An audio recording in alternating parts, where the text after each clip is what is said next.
नमस्कार, प्रणाम। मैं अरुण सिंह भोजपुरिया काका आप सबको प्रणाम करता हूं तहे दिल से।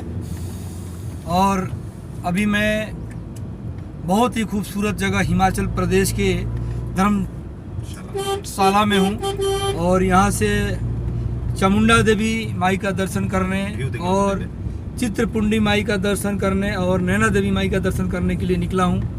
मेरे साथ पंकज सिंह जी हैं और ये मनीष सिंह।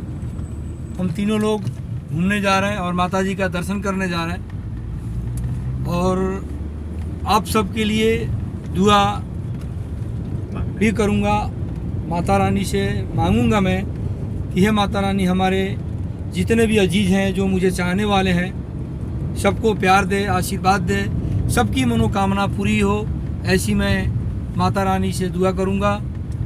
जय माता दी, हर हर महादेव, जय हो चामुंडा माई की।